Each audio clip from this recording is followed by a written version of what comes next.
नमस्कार बच्चों। हम chapter 2 class 9th is matter around us pure को कंप्लीट कर रहे हैं। 6 लेक्चर हमारे हो चुके हैं। आज है लेक्चर नंबर 7।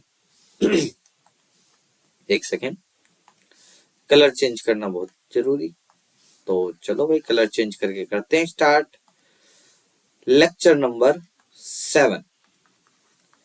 बेटा 7th लेक्चर में आज हमें क्या पढ़ना है? आज हमें सर स्टार्ट करना था। आपने तो नहीं बताया, नहीं बताया था मैंने। क्या बताया था बेटा? Physical and chemical changes. Physical और केमिकल चेंजेस किसे कहते हैं बेटा? ठीक है, तो चलो करते हैं स्टार्ट भाई। सबसे पहले फिजिकल और केमिकल चेंज के बारे में बात करते हैं। पहले फिजिकल के बारे में बात करते हैं, ठीक है। तो बेटा फिजिकल चेंज किसे बोलते हैं? सर ये तो हम बहुत पहले से पढ़ते हुए आ रहे हैं, ऐसा कुछ इसमें खास है क्या? फिजिकल चेंज बेटा उसे कहा जाता है the change the change in which the change in which chemical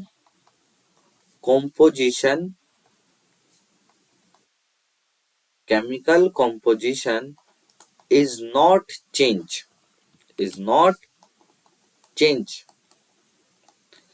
मतलब दुनिया के ऐसे चेंजेस, दुनिया के नहीं सॉरी, हाँ मतलब दुनिया के भी बोलो, कोई भी ऐसा काम जिसके अंदर चेंज तो हुआ लेकिन उसके केमिकल फॉर्मूला नहीं बदला। आप कहोगे सर ऐसा तो कुछ हो ही नहीं सकता।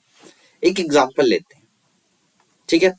एग्जांपल लेते हैं सबसे पहले एक वुडन ब्लॉक का। ये एक वुडन ब्लॉक है, इसे मैंने क्या करा, बीच में से 2 हिस्सों में काट दिया। उसके बाद फिर इसे वापस से जोड़ दिया, तो चेंज तो हुआ था कि 2 छोटे छोटे ब्लॉक्स में टूट गया। फिर वापस से इसे जोड़ दिया। पहले भी ये क्या था? वुड था। बाद में भी क्या है? वुड है ना। तो वुड का जो पहले फॉर्मूला रहा होगा बाद में भी वही फॉर्मूला था। अब थोड़ा सा आगे एक साइंस के कदम में आगे बढ़ते हैं। मेरे पास वाटर था लिक्विड स्टेट में, वाटर है लिक्विड स्टेट में, ठीक है। इसे मैंने कन्वर्ट कर दिया आइस के अंदर। आइस क्या है? सॉलिड स्टेट है, ठीक है। वाटर का फॉर्मूला क्या होता है सर? H2O। आइस का फॉर्मूला क्या होता है सर? H2O। बेटा चेंज तो हुआ है लेकिन केमिकल फॉर्मूला चेंज नहीं हुआ। ऐसे दुनिया के जितने भी चेंजेस हैं जिनके अंदर फॉर्मूला चेंज होता है, सॉरी फॉर्मूला चेंज नहीं होता, कोई चेंज होता है, तो उसे हम क्या बोलते हैं? Physical change. इसमें जनरली स्टेट चेंज होती है, सॉरी, इसमें जनरली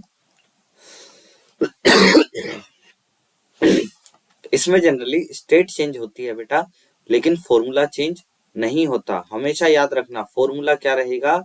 सेम रहेगा। ऐसे दुनिया के सारे चेंजेस जिसमें स्टेट चेंज हो या फिर कुछ भी चेंज हो लेकिन फॉर्मूला चेंज ना हो, तो उसे बेटा क्या बोलेंगे हम? बोलो क्या बोलते हैं? Physical change. क्लियर? बहुत अच्छा सर। तो फिर केमिकल चेंज किसे बोलते हैं? तो केमिकल चेंज के अंदर पहले हम डेफिनेशन लिखेंगे, उसके बाद इसको समझेंगे। केमिकल चेंजेस में क्या आएगा? द चेंजेस इन विच क्या? In which formula also changes. Formula of the substance या फिर मिक्सचर या फिर कुछ भी कंपाउंड, किसी भी चीज का of the substance mixture compound is also changes, जिसमें फॉर्मूला भी चेंज रहेगा। आप कहोगे सर ऐसा तो कुछ होगा ही नहीं। मैंने कहा क्यों नहीं होगा? अब कहोगे सर एग्जांपल दो। मैं एग्जांपल दूंगा आपको। जैसे बेटा एक मेरे पास पेपर था, उसे मैंने जला दिया। अब वो क्या बन चुका है? राख बन चुका है, ऐश बन चुका है। पेपर है, पेपर का कुछ फॉर्मूला होगा, राख का कुछ और फॉर्मूला होगा। पेपर और राख सेम नहीं होते। इस पेपर में से कार्बन डाइऑक्साइड, वाटर और बहुत सारी गैसेस बाहर निकल जाती हैं। तो फिर जो राख बचती है वो तो सिर्फ कुछ और फॉर्मूले वाली होंगी। तो इसलिए जिस भी चेंज के अंदर फॉर्मूला चेंज हो जाएगा उसे हम कहते हैं केमिकल चेंज।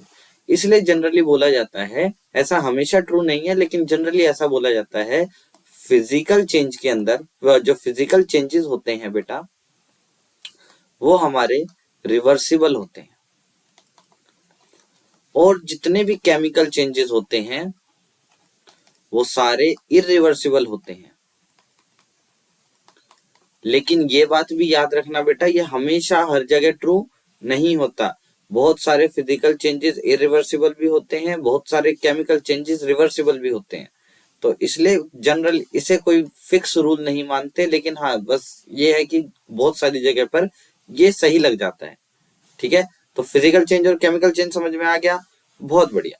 तो अगर आपको ये समझ में आ गया है तो अब थोड़ी सी बात कर लेते हैं सब्सटेंसेस की, कि जो सब्सटेंसेस होते हैं वो कितने टाइप के होते हैं। सब्सटेंसेस, हाँ सब्सटेंसेस कितने टाइप के होते हैं।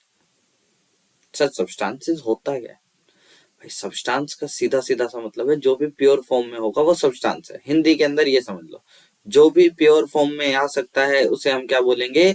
सब्सटेंस बोलेंगे। ठीक है, ठीक है सर। तो कितने टाइप के होते हैं सब्सटेंस? सबसे पहली टाइप होती है सब्सटेंस की बेटा, मार्कर चेंज करके लिखेंगे, एलिमेंट्स। सबसे पहली होती है एलिमेंट्स। एलिमेंट्स, हाँ। सबसे पहले एक बॉयल नाम का साइंटिस्ट था। बात है तब की जब भारत के ऊपर अंग्रेजों का शासन नहीं था। 1600 की, मतलब या तो स्टार्ट हुआ था या शासन नहीं था, बेसिकली शासन नहीं था। तो रॉबर्ट बॉयल आकर के कहता है, मतलब इंडिया में आके नहीं कहता, एक जनरल दुनिया को बताता है, एलिमेंट नाम का शब्द। सबसे पहले एलिमेंट नाम का जो शब्द बताया है वो किसने बताया है? रॉबर्ट बॉयल ने। क्या बताया है रॉबर्ट बॉयल ने? रॉबर्ट बॉयल ने कहा कि भाई कुछ एलिमेंट होते हैं बस। फिर आता है लेवोशियर। लेवोशियर का नाम आपने जरूर सुना होगा, सुना है ना? कहाँ सुना है लेवोशियर? कमेंट करके बताओ, लेवोशियर का नाम कहाँ सुना है? देखो लेवोशियर ने क्या बोला, एलिमेंट्स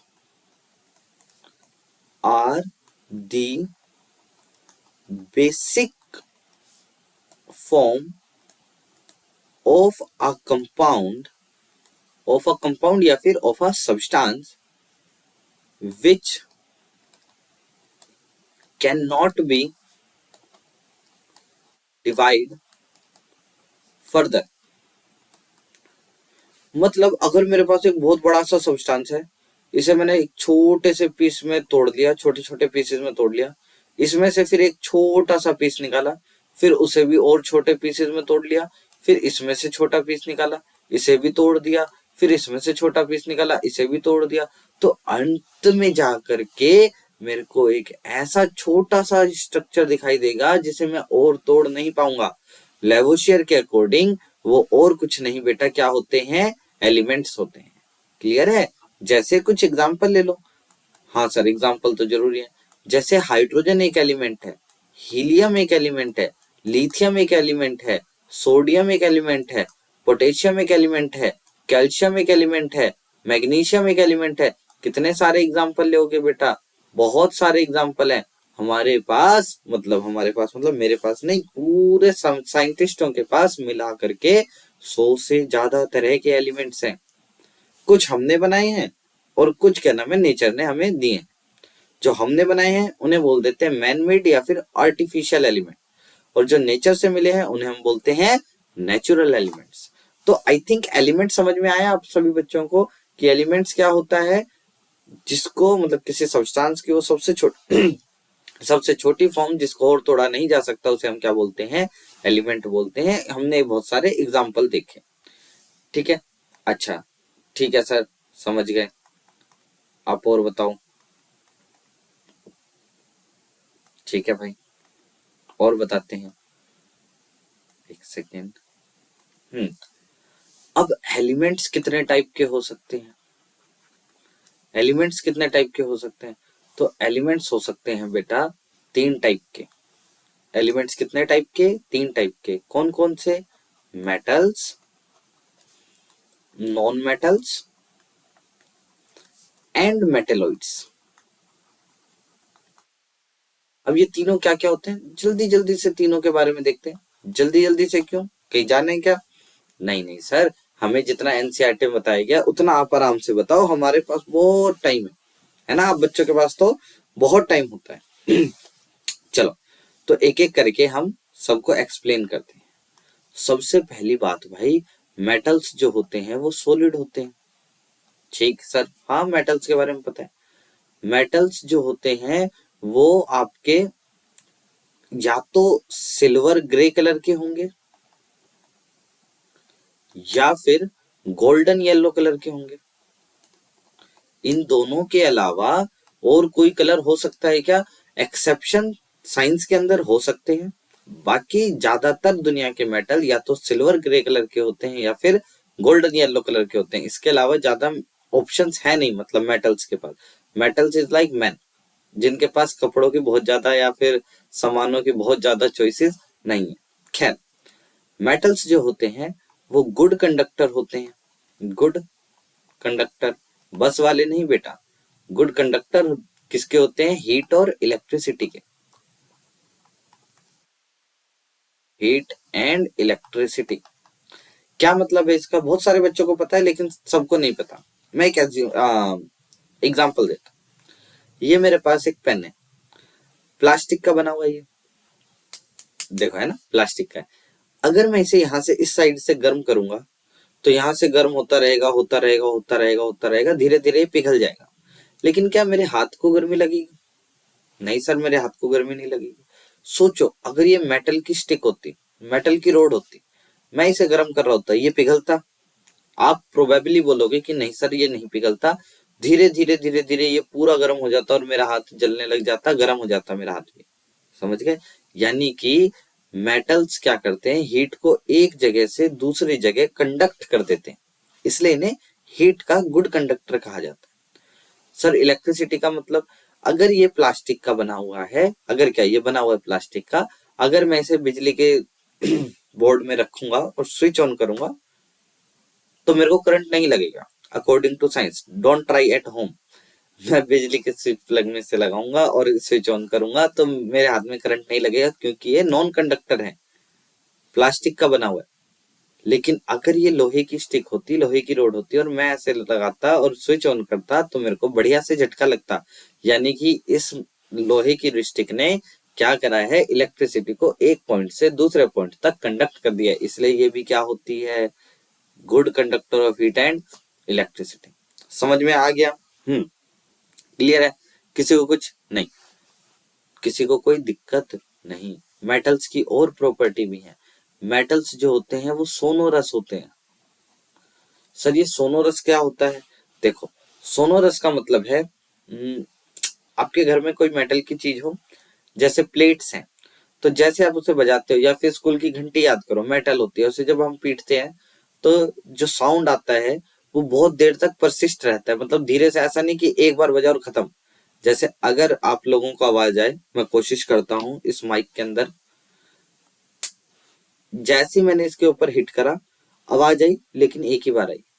अगर ये आयरन का बना होता तो जैसे मैं इसे हिट करता तो एक बार साउंड नहीं आता, क्या होता? साउंड वाइब्रेट करता, थोड़ी देर के लिए साउंड रहता। इसी को हम बोलते हैं बेटा क्या? सोनोरस प्रॉपर्टी होती है मेटल्स की। नॉन मेटल्स के पास ये प्रॉपर्टी नहीं होती। ठीक है सर, और बताओ, जितने भी सॉलिड्स होते हैं वो मेलिएबल होते हैं। मेलिएबल का मतलब क्या होता है सर? मेलिएबल का मतलब होता है कि अगर मैं मेटल्स को पीटूंगा, हिट करूंगा, तो वो शीट में कन्वर्ट हो जाएंगे। इस प्रॉपर्टी को बोलते हैं मेलिएबिलिटी। तो मेटल्स जो होते हैं वो शीट में कन्वर्ट हो सकते हैं। एग्जाम्पल, जो आप मिठाइयों के ऊपर चांदी सा लगा हुआ देखते हो वो एक्चुअल में चांदी होता है, सिल्वर। मतलब लोकल दुकानों के ऊपर या फिर जो ज्यादा बड़ी दुकानें नहीं होते, जो क्वालिटी को अच्छे से नहीं मेंटेन करते, वो तो एल्युमिनियम की लेते हैं प्लेट और उसको पीट करके शीट बना देते हैं। लेकिन एल्युमिनियम तो हानिकारक होता है। सिल्वर नॉन रिएक्टिव होता है, इसलिए हमारे को अगर हम थोड़ा सा सिल्वर खा भी लेंगे तो इतना कोई नुकसान नहीं है हमारे को, और थोड़ा बहुत तो क्वांटिटी में हमारे शरीर में होना भी चाहिए। लेकिन सिल्वर अगर मैं कोई नॉन मेटल लेता हूं, उसको मैं हिट करूंगा तो वो शीट में कन्वर्ट नहीं होगा। ऐसे ही एक और प्रॉपर्टी है डक्टिलिटी। डक्टिलिटी क्या होता है? अगर मेरे पास मेटल है और उसे मैं ऐसे खींच रहा हूं तो वो वायर में कन्वर्ट हो जाएगा, थिन वायर के अंदर कन्वर्ट हो जाएगा, और वायर में कन्वर्ट होने को ही डक्टिलिटी बोलते हैं। समझ गए? क्लियर है? कोई पॉइंट रहा तो नहीं? रहा होगा तो हम अभी थोड़ी देर में देख लेंगे।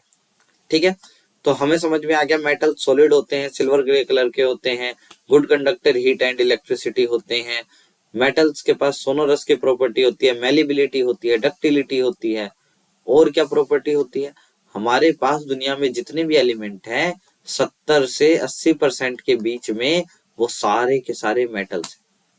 आज तक दुनिया में जितने भी एलिमेंट मिले हैं, मैंने अभी कहा था 100 से ऊपर एलिमेंट मिल चुके हैं, उनमें से 70 से 80% क्या है बेटा? मेटल्स है। क्लियर है मेटल की प्रॉपर्टी? चलो तो फिर नॉन मेटल की प्रॉपर्टी के ऊपर बात करते हैं। नॉन मेटल सॉलिड भी हो सकते हैं, एग्जाम्पल आयोडीन। लिक्विड भी हो सकते हैं, एग्जाम्पल ब्रोमीन। और आपका, अच्छा इसमें भी एक एक्सेप्शन है, मरकरी। मरकरी एक मेटल होता है लेकिन वो लिक्विड स्टेट में मिलता है रूम टेम्परेचर के ऊपर। एक और सोडियम, एक और एक्सेप्शन है, सोडियम भी मेटल होता है लेकिन उसे चाकू से काटा जा सकता है। लिक्विड का एग्जांपल है ब्रोमीन। ठीक है, क्लियर? हम्म। और कोई लिक्विड नहीं होता, एक मरकरी लिक्विड होता है और एक ब्रोमीन लिक्विड होता है। इसके अलावा दुनिया में कोई लिक्विड नई स्टेट में नहीं होता। ठीक है, या तो गैस फॉर्म में होंगे या फिर सॉलिड फॉर्म में होंगे, लिक्विड में ज्यादा नहीं होते। इनका कलर नहीं होता, कलरफुल होते हैं ये, बहुत सारे कलर होते हैं इनके पास, अलग अलग कलर ये शो करते हैं। ये बैड कंडक्टर होते हैं। बैड कंडक्टर बस वाले नहीं बेटा, कौन से? Bad conductor of heat and electricity. ठीक है, bad conductor of heat and electricity. ये भाई non sonorous, non malleable, non ductile. ना तो ये सोनोरस होते, ना मैलिएबल होते, ना ही डक्टाइल होते। बाकी के 15-20% के आसपास ये आपके नॉन मेटल होते हैं। मेटलोइड्स तो क्या नाम है, थोड़े से ही हैं, गिनती के कुछ ही मेटलोइड्स हैं, बाकी सारे के सारे या तो मेटल है, नॉन मेटल है, उसमें भी मेटल्स बहुत ज्यादा है। हमारा कोई पॉइंट रहा तो नहीं? क्लियर है? समझ गए? अब बात कर लेते हैं जल्दी से मेटलोइड की। मेटलोइड किन्हें कहते हैं? ना तो ये अच्छे से मेटल होते, ना ही ये अच्छे से नॉन मेटल होते। मतलब प्रॉपर्टीज आर, अच्छा आपको दिख नहीं रहा होगा, इंटरमीडिएट, कोई बात नहीं, मैं बोल तो रहा हूं, इंटरमीडिएट, ऊपर लिख देता हूं, intermediate to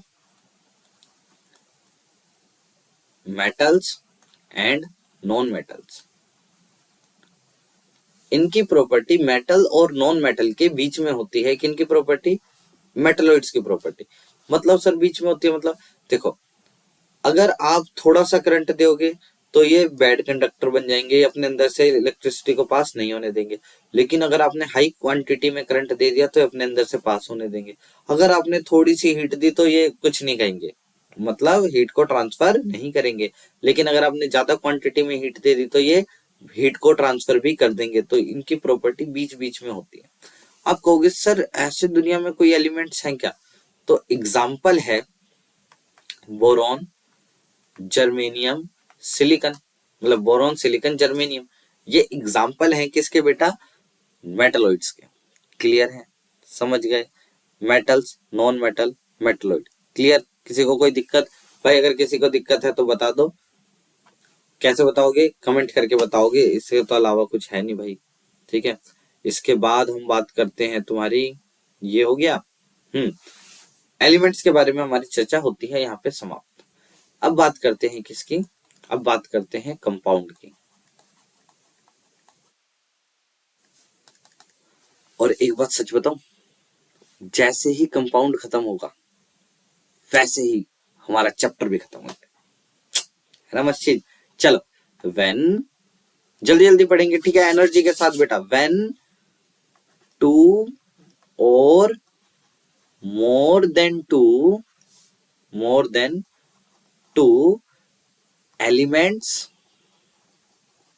elements are combined in a fix ratio, ये याद रखना, फिक्स्ड रेशियो के अंदर वो जब कंबाइन होंगे तो उसी को हम क्या बोलेंगे, कंपाउंड। सर ये फिक्स्ड रेशियो का मतलब देखो, अगर हाइड्रोजन और हाइड्रोजन को हम मिलाएं, हाइड्रोजन एक एलिमेंट है, दूसरा हाइड्रोजन भी एक एलिमेंट है, दो हाइड्रोजन को मिलाएं तो क्या बनता है, H2। क्या सर मैं फिर ऐसे भी बोल सकता हूँ H+H+H, अगर तीन हाइड्रोजन को मिलाएं तो H3? नहीं, इसी को लिए बोला मैंने, फिक्स्ड रेशियो के अंदर मिलेंगे, कि अगर एक हाइड्रोजन है तो वो दूसरे हाइड्रोजन के साथ मिलके ही H2 बनाएगा, ऐसे नहीं कि तीन हाइड्रोजन मिलके H3 बना लिए। जब तक वो फिक्स्ड रेशियो में कंबाइन नहीं होंगे तब तक वो कंपाउंड नहीं बनाएंगे।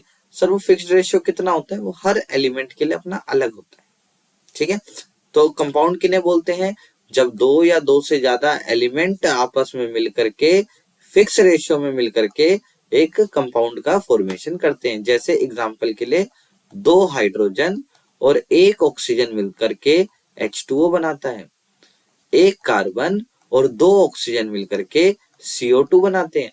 ये सारे के सारे बेटा किसके एग्जाम्पल है, कंपाउंड के एग्जाम्पल है, क्योंकि इसमें एक या एक दो या दो से ज्यादा एलिमेंट आपस में मिल रहे हैं और वो भी एक फिक्स रेशियो में। समझ गए बेटा, कंपाउंड किन्हें बोलते हैं, क्लियर, पक्का। चलो भाई, तुम्हें कंपाउंड समझ में आ गया। आप कहोगे सर एक सेकंड, बस एक छोटा सा डाउट और बता दो, उसके बाद हम नहीं बोलेंगे कुछ भी, आप चैप्टर खत्म कर देना। ऐसे कैसे खत्म कर दूं, पहले मैं आपको एक आध एग्जांपल दूंगा। एक और एग्जांपल, चलो 6 कार्बन, 12 हाइड्रोजन और 6 ऑक्सीजन जब आपस में मिलते हैं तो बनाते हैं ग्लूकोज। बेटा ग्लूकोज ये वही है जो हमको क्या देता है, एनर्जी देता है। ग्लूकोज एक कार्बोहाइड्रेट होता है, याद रखना। ये एक्स्ट्रा नॉलेज थी जो मैंने आपको दी। अब आपके मन में सवाल आना चाहिए, क्वेश्चन तुम्हारे मन में आना चाहिए, मेरे मन में नहीं, तुम्हारे मन में आना चाहिए। क्या क्वेश्चन है सर, कंपाउंड एंड मिक्सचर में क्या डिफरेंस है, कंपाउंड और मिक्सचर में क्या डिफरेंस है। अच्छा चलो, कंपाउंड क्या था, दो या दो से ज्यादा एलिमेंट मिलेंगे तो कंपाउंड बनाएंगे। मिक्सचर में क्या था, दो या दो से प्योर सब्सटेंस जब मिलेंगे तो क्या बनाएंगे, मिक्सचर बनाएंगे। हाँ सर ये तो सही कह रहे हो आप, तो कंपाउंड और मिक्सचर में क्या डिफरेंस है। मिक्सचर का एग्जांपल लोगे, NaCl प्लस वाटर। कंपाउंड का एग्जांपल लोगे, NaCl एक कंपाउंड है, लो, वाटर एक कंपाउंड है, ये लो। तो डिफरेंस क्या है कंपाउंड और मिक्सचर में, पढ़े पक्का। चलो मैं एक टेबल लेके आया हूँ जो आपकी एनसीईआरटी में बनी है, मतलब मेरी एनसीईआरटी, आपकी एनसीईआरटी, हम सबकी एनसीईआरटी में बनी है। क्या, मिक्सचर और कंपाउंड के बीच में हमसे डिफरेंसेस बता रखे हैं। देखो मिक्सचर किसे कहते हैं, ये टेबल इंपॉर्टेंट है बेटा, याद रखना, ठीक है। मैं बार बार बोल रहा हूँ, जो चीज मैं इंपॉर्टेंट बोलता हूँ एग्जाम में आती है। एलिमेंट्स और compound just mix together, element या फिर कंपाउंड बस आपस में मिल जाए, आपस में कोई नया कंपाउंड ना बना ले। मतलब सर, मतलब NaCl और पानी आपस में मिक्स हो गए, बस उन्होंने कुछ और कंपाउंड नहीं बनाया, NaOH प्लस HCl ये नहीं बना दिया, कुछ अलग से कंपाउंड नहीं बना दिया, वो बस पानी में है लेकिन उन्होंने कोई नया कंपाउंड नहीं बनाया। NaOH देखो, सोडियम ऑक्सीजन हाइड्रोजन मिले तो NaOH ये भी एक कंपाउंड है, HCl हाइड्रोजन और क्लोरीन मिले, दो एलिमेंट मिले, ये भी एक कंपाउंड है। तो उन्होंने कोई नया कंपाउंड नहीं बनाया, इसलिए NaCl प्लस वाटर क्या है, हमारा मिक्सचर है। अब मिक्सचर हैज वेरिएबल कॉम्पोजिशन, मतलब ये है कि आप पानी में 1 चम्मच नमक भी मिला सकते हो, 1.5 चम्मच नमक भी मिला सकते हो, 2 चम्मच भी मिला सकते हो, ऐसा कुछ फिक्स नहीं है। कंपाउंड की बात करें, element react to form new compound. अब देखो, हाइड्रोजन आग को बढ़ाता है, ऑक्सीजन आग को बढ़ाता है, हाइड्रोजन तो फ्यूल के रूप में इस्तेमाल करते हैं, रॉकेट जब लेके जाते हैं उसमें हाइड्रोजन फ्यूल का इस्तेमाल किया जाता है, हाइड्रोजन का। तो हाइड्रोजन और ऑक्सीजन मिलकर के क्या बना रहे हैं, H2O। तो ये क्या है, एक नया कंपाउंड है बेटा। तो जब एलिमेंट्स आपस में मिलके नया स्ट्रक्चर बना ले, आपस में बॉन्ड बना ले, तो उसे हम क्या बोलते हैं, कंपाउंड बोलते हैं। कंपाउंड की कॉम्पोजिशन हमेशा क्या रहेगी बेटा, फिक्स रहेगी। ऐसा नहीं है कि कंपाउंड की वेरिएबल कॉम्पोजिशन होती है, फिक्स रहेगी। 2 हाइड्रोजन 1 ऑक्सीजन मिलके वाटर नाम का कंपाउंड बनाएंगे। क्लियर। चल, mixture shows properties of the constituent substances, मतलब जो मिक्सचर होते हैं वो कॉन्स्टिट्यूएंट सब्सटेंसेस की प्रॉपर्टी शो करते हैं। नहीं आया, समझा देते हैं भाई, इसमें क्या दिक्कत है, अपने कौन सा पैसे लग रहे हैं भाई, है ना। तो देखो, अगर आप पानी है आपके पास, एक कप में पानी है, तो वो लिक्विड फॉर्म में है, आपको पता है वो टेस्टलेस है, टेस्टलेस और लिक्विड फॉर्म में। अगर इसमें मैंने NaCl मिला दिया तो अब NaCl क्या है, सॉलिड फॉर्म में है। ये कैसा हो गया, टेस्टलेस है क्या, नहीं, सॉल्टी हो गया पानी आपका। क्या अब वो सॉलिड स्टेट में रहा NaCl, नहीं, अब NaCl किस फॉर्म में आ गया, लिक्विड स्टेट में आ गया। मतलब NaCl की प्रॉपर्टी भी शो हो रही है, वाटर की प्रॉपर्टी भी शो हो रही है। दोनों आपस में मिल करके अपनी दोनों प्रॉपर्टी शो करते हैं। ऐसा नहीं है कि क्या नाम है, अलग से प्रॉपर्टी कोई शो कर रहा है। जबकि देखो, हाइड्रोजन ने आग को बढ़ाया, ऑक्सीजन ने आग को बढ़ाया, लेकिन पानी ने आग बुझा दी, है ना, गाना याद है ना, पानी ने आग बुझाई। चल, मतलब जब कोई नया सब्सटेंस बनता है तो उसकी प्रॉपर्टी टोटली डिफरेंट होती है। मतलब उसे फर्क नहीं पड़ता कि वो हाइड्रोजन से बना है या ऑक्सीजन से मिलकर बना है, उसकी प्रॉपर्टी बिल्कुल अलग हो जाती है। तो जब नया कंपाउंड बनेगा तो प्रॉपर्टी अलग होगी। Constituent can be separated easily by physical method, मतलब NaCl और पानी को सेपरेट किया जा सकता है, चीनी और पानी के मिक्सचर को सेपरेट किया जा सकता है, लेकिन पानी में से हाइड्रोजन और ऑक्सीजन वापस बनाना क्वाइट इम्पॉसिबल। इम्पॉसिबल नहीं, मतलब निकलते हैं, लेकिन बहुत ज्यादा इलेक्ट्रिसिटी वगैरह हमें देनी पड़ती है। तो जो कॉन्स्टिट्यूएंट मैंने पहले भी बताया, कॉन्स्टिट्यूएंट का मतलब है जिससे मिलकर के वो बने हैं। Constituent can be separated only chemical या फिर इलेक्ट्रोकेमिकल रिएक्शंस होंगी, बढ़िया वाली, ज्यादा खूब सारी एनर्जी देनी पड़ेगी, तब जाकर के कंपाउंड के कॉन्स्टिट्यूएंट पार्टिकल्स क्या हो पाएंगे, सेपरेट हो पाएंगे। ठीक है बच्चों, यहां पर चैप्टर होता है खत्म। अपनी अपनी नोटबुक के अंदर एक बड़ा सा लिखो दी एंड, और लिखो थैंक यू। आप अपने आप को थैंक यू बोल रहे हो कि आप यहां तक पहुंचे और इस पूरे लेक्चर को, पूरे चैप्टर को बहुत ध्यान से समझा। तो उम्मीद है बच्चों आप लोगों को ये चैप्टर बहुत प्यारा लगा होगा, बहुत पसंद आया होगा। आगे क्या, आपने तो सर बताया नहीं आगे क्या। आगे का काम बहुत सिंपल। नेक्स्ट,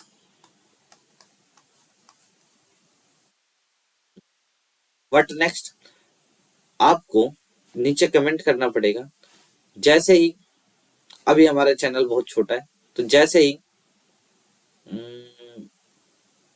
10 कमेंट हो जाएंगे, 10 कमेंट हो जाएंगे, 10 मैंने बहुत छोटी सी बात बोल दी भाई, 10 तो हो जाने चाहिए। 10 कमेंट हो जाएंगे तो फिर मैं इसकी एक वर्कशीट अपलोड कर दूंगा।